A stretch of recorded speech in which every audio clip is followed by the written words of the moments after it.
ನಮಸ್ಕಾರ, welcome to ginger garlic kitchen. ನಾನಿವತ್ತು ಹೇಳ್ಕೊಡ್ತಾ ಇದ್ದೀನಿ ನಿಮಗೆ ಕೈಮಾ ಸಾಂಬಾರು ಹೇಗೆ ಮಾಡೋದು ಅಂತ. ಇಲ್ಲಿ ತೋರಿಸ್ತಾರೆ ಇಂಗ್ರೀಡಿಯೆಂಟ್ಸ್ನೆಲ್ಲ ನಾನು ತೊಗೊಂಡಿದ್ದೀನಿ.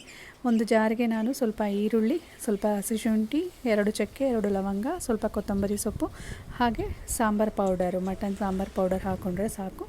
ಇಷ್ಟನ್ನು ಹಾಕ್ಕೊಂಡು ರುಬ್ಕೊಂಡು ನಾನು ಒಂದು ಕುಕ್ಕರ್ಗೆ ಸ್ವಲ್ಪ ಎಣ್ಣೆ, 1 ಸ್ಪೂನ್ ತುಪ್ಪ ಹಾಕ್ಕೊಂಡು ಈರುಳ್ಳಿ ಸ್ವಲ್ಪ ಒಗ್ಗರಣೆಗೆ ಹಾಕ್ಕೊಂಡು ಹಾಗೆ ರುಬ್ಬಿಟ್ಕೊಂಡಿರೋ ಮಸಾಲೆನ ಹಾಕಿ ರುಚಿಗೆ ತಕ್ಕಷ್ಟು ಉಪ್ಪು ಹಾಕ್ಕೊಂಡು ಅದನ್ನು ಬೇಯೋಕ್ಕೆ ಬಿಡ್ತಾಯಿದ್ದೀನಿ. ಒಂದು ಸೈಡಲ್ಲಿ ಅದು ಬೇಯ್ತಾ ಇರಲಿ. ಹಾಗೆ ನಾನು ಇನ್ನೊಂದು ಕಡೆ ಒಂದು ಜಾರ್ಗೆ ಸ್ವಲ್ಪ ತೆಂಗಿನಕಾಯಿ, ಸ್ವಲ್ಪ ಈರುಳ್ಳಿ, ಸ್ವಲ್ಪ ಖಾರದ ಪುಡಿ ಹಾಕ್ಕೊಂಡು ಸ್ವಲ್ಪ ಶುಂಠಿ, ಒಂದೊಂದು ಚಕ್ಕೆ, 1 ಲವಂಗ ಹಾಕ್ಕೊಂಡ್ರೆ ಸಾಕು.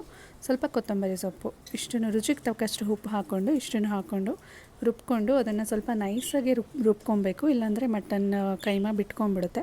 ಸೊ ನೆಕ್ಸ್ಟ್ ಅದನ್ನು ರುಬ್ಕೊಂಡಿದ್ದ ತಕ್ಷಣ ಅದಕ್ಕೆ ಕೈಮಾ ಮಿಕ್ಸ್ ಮಾಡ್ಕೊತಾ ಇದ್ದೀನಿ.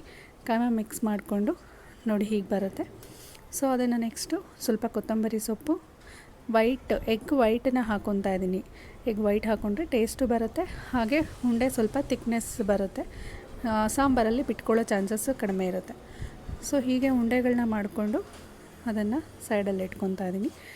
ನೆಕ್ಸ್ಟ್ ಅದನ್ನು ತವಾಗೆ ಸ್ವಲ್ಪ ಎಣ್ಣೆ ಹಾಕ್ಕೊಂಡು ತವಾ ಮೇಲೆ ಇಟ್ಕೊಂಡು ಸ್ವಲ್ಪ ಫ್ರೈ ಮಾಡ್ಕೊತಾ ಇದ್ದೀನಿ ಉಂಡೆಗಳು ಫ್ರೈ ಮಾಡಿಕೊಂಡ್ರೆ ಚೆನ್ನಾಗೂ ಇರುತ್ತೆ, ಹಾಗೆ ಅದು ಸಾಂಬಾರಲ್ಲಿ ಬಿಟ್ಕೊಳ್ಳಲ್ಲ, ತುಂಬ ಟೇಸ್ಟಿಯಾಗೂ ಇರುತ್ತೆ. ಹಾಗೆ ಇನ್ನೊಂದು ಜಾರಿಗೆ ಸ್ವಲ್ಪ ತೆಂಗಿನ ತುರಿ, ಕಡಲೆ, ಸ್ವಲ್ಪ ಗಸಗಸೆ ಹಾಕ್ಕೊಂಡು ರುಬ್ಕೊಂಡು ಮಸಾಲೆ ಬೇಯಿಸ್ಕೊತಾ ಇದ್ನಲ್ಲ ಅದಕ್ಕೆ ಹಾಕ್ಕೊತಾ ಇದ್ದೀನಿ. ಅದನ್ನು ಹಾಕಿ ಸ್ವಲ್ಪ ಕುದಿ ಬರ್ತಾ ಇದ್ದಂಗೆ ಫ್ರೈ ಮಾಡಿ ಇಟ್ಕೊಂಡಿರೋ ಉಂಡೆಗಳನ್ನೆಲ್ಲ ಅದಕ್ಕೆ ಹಾಕ್ಕೊತಾ ಇದ್ದೀನಿ.